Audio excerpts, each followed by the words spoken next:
A është e mundur që njeriu të psoj një aksident, të përplasi kokën dhe të flasë një gjuhë tjetër ose të bëhet shkencëtar? Dëgjojeni këtë histori me vëmendje. Është një ngjarje e vërtetë që ka ndodhur në vitin 2012 dhe është ende e pazgjidhur. Për shkencën ka mbetur një mister. Ndiqeni me vëmendje. Si gjithmonë kush është rastisht dhe nuk e ka bërë ende, le t'i bëj like faqes si të shihemi sërish dhe ju falenderoj që jemi prerë bashkë. Emily Egan në atë kohë, pra në vitin 2012, ishte më e re.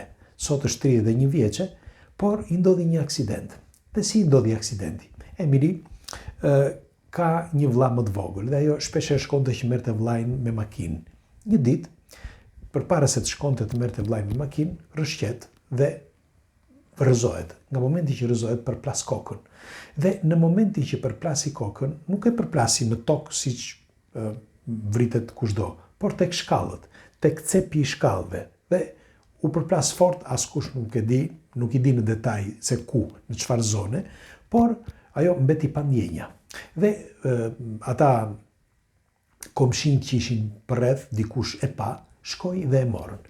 E morën dhe e çuan në spital, morën urgjencën, pra çdo gjë ndodhi brenda pak minutave dhe arritën që ta shpëtonin.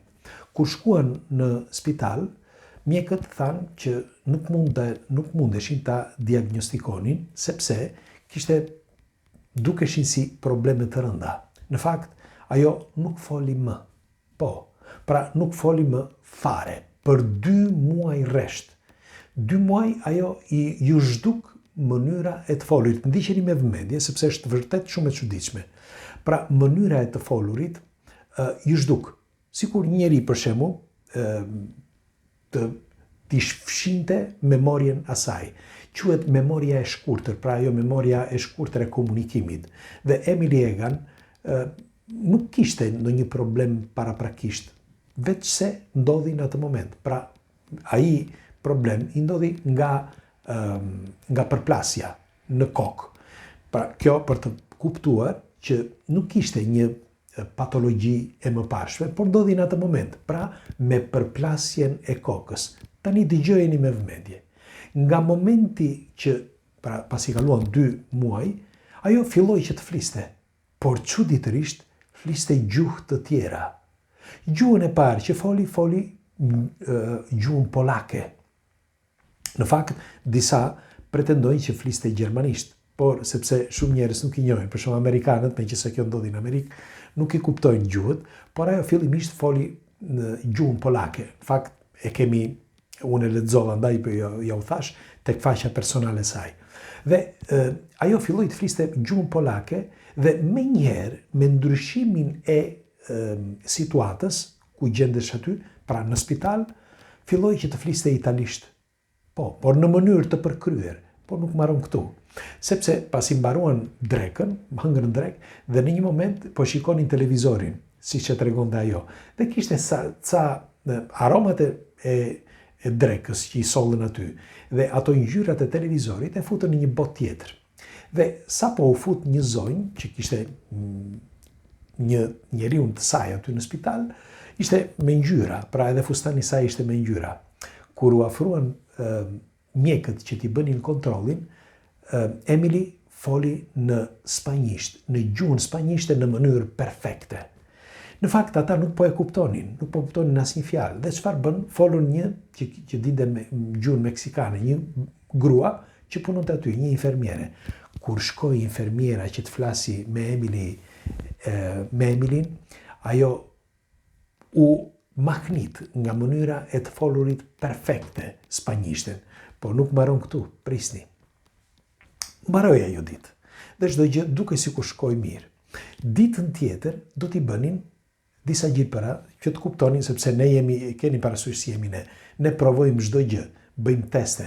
Dhe çfarë bën? I bën provat disa gjilpëra që ta qetësonin gjoja. Dhe në momenti që po i bënin gjilpëra, ajo i shau në frëngjisht. Pra filloi që të fliste gjuhën frënge, por e foli në mënyrë të përkryer. Pra frëngjishte në mënyrë të përkryer. Të gjithë u habitën. Në fakt, ata i kërkuan njerëzve, familjarve, kur shkuan për vizitë, që pas dite, e kërkoi vetë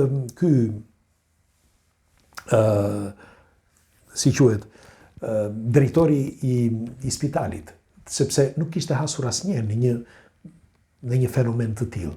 Dhe ata i thanë, ne nuk kemi asnjë, nuk kemi as polak, as francez, as italian dhe as nga Spanja. Nuk kemi asnjë në familjen tonë që është nga këto anë.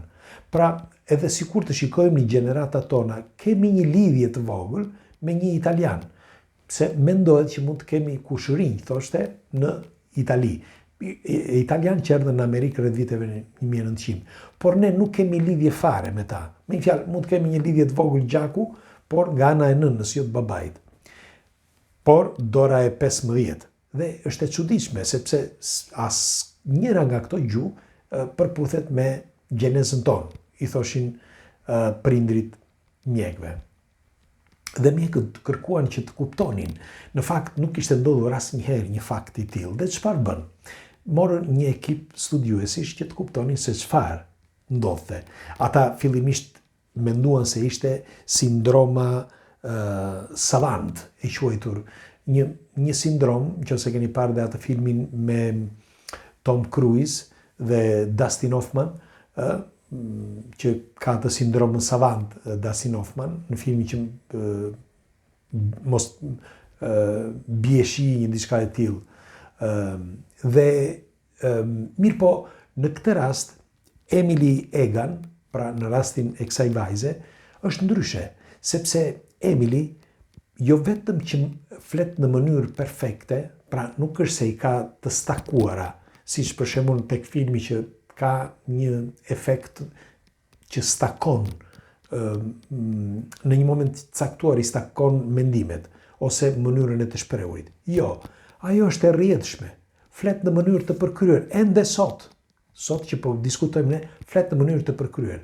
Për ta rrimar edhe njerë gjuhën e saj, pra gjuhën angleze amerikane, ajo ju desh të paktën një muaj, pra të rimerte vetëm, por flet eksaktësisht ashtu siç të gjuhët e tjera, pra në mënyrë perfekte.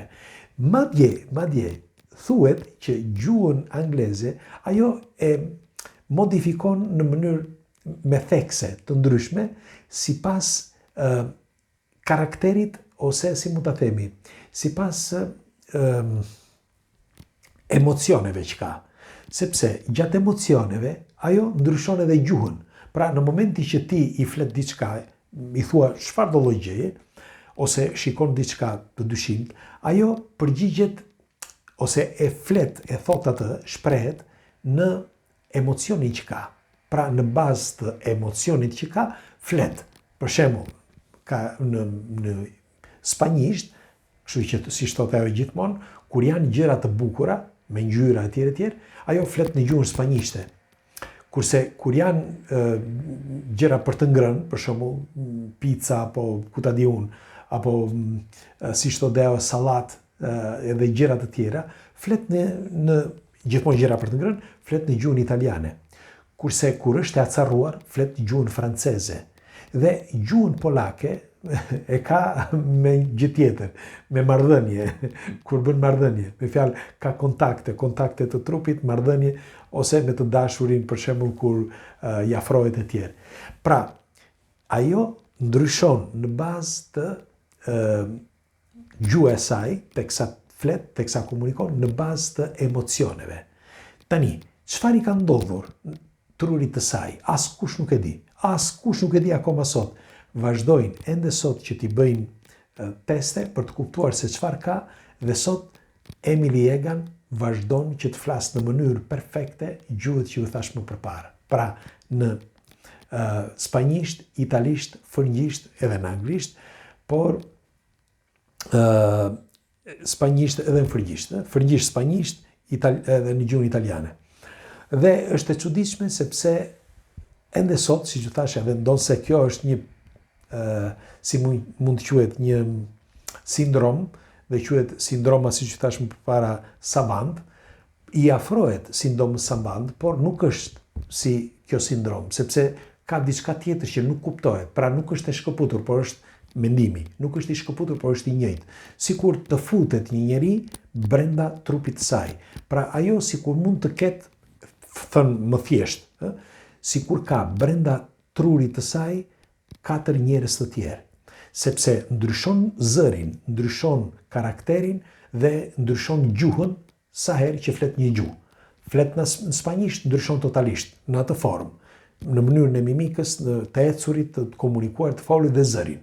Flet në italisht e njëjta gjë, flet në anglisht, ndryshon. Flet në gjuhën polake, ndryshon sërish. Pra, çfarë i ka ndodhur trurit të saj që të sillet në këtë mënyrë? Ende askush nuk e di. Ky pra është një nga misteret që doja t'ja u tregoja dhe do të dëshiroja një komentim tuaj. Ju çfarë mendimi keni? A keni dëgjuar ndonjëherë fakte të tilla të çuditshme? Sa herë keni dëgjuar dhe kë keni dëgjuar? Ose fakte që janë të ngjashme me këtë, pra të godasi trurin, kokën, apo të psoj një aksident dhe të shndërrohet në shkencëtar apo në gjuhëtar apo ku ta di unë. Pres komentet tuaja. Kalofshi bukur.